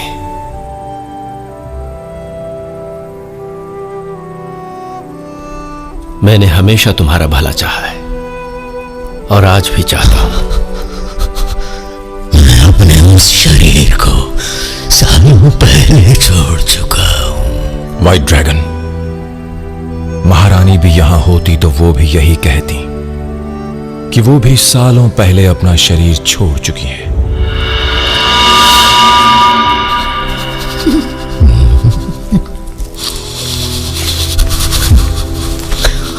अगर अब भी तुम मुझे मारना चाहते हो तो मार दो।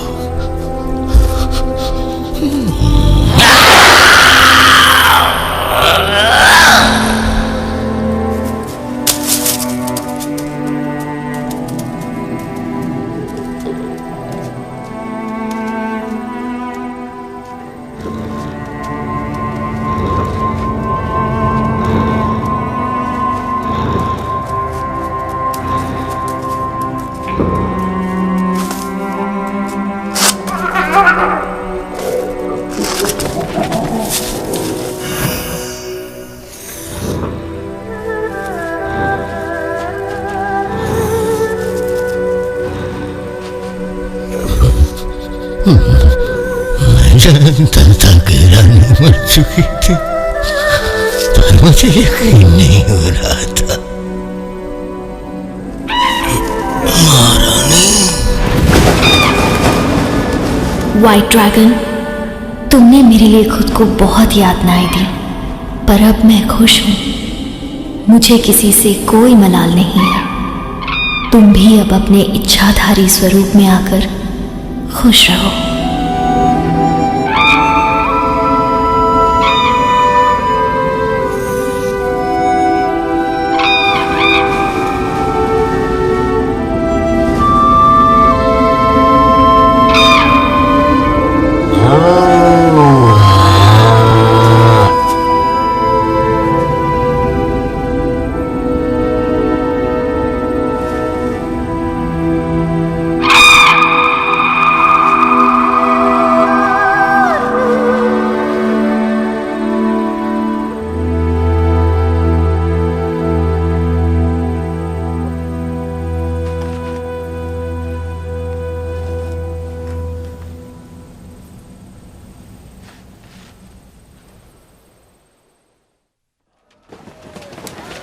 चलो अब मैं अपने राज्य वापस जा रहा हूं। फिर तुम्हारी महानिर्वाण की प्राप्ति का क्या होगा?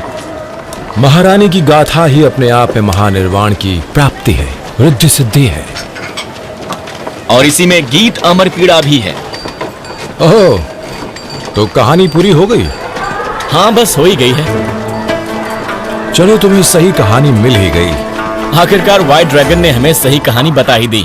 महानिर्वाण की प्राप्ति के लिए कालाक्षा के जिस बौद्ध मंदिर में मुझे प्रवेश नहीं मिला था, वहां मैंने दोबारा जाने की कोशिश की और इस बार मेरे लिए द्वार खोल दिए गए।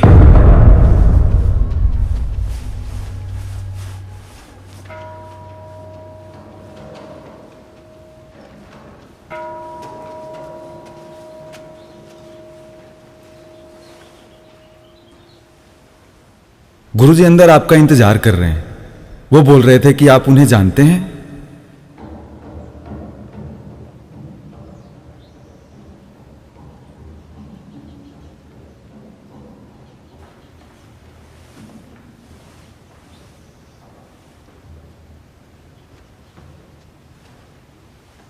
महान तांत्रिक संघमित्रा,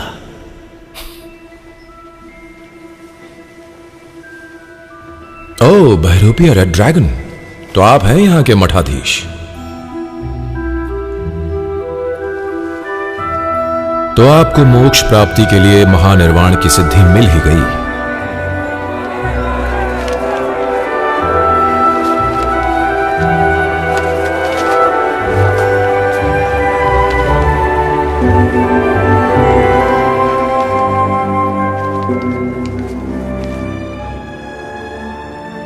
कहते हैं काली बिल्लियां बहुत ही रहस्यमयी होती हैं, कुछ दिव्यदर्शी तो कुछ शैतानी।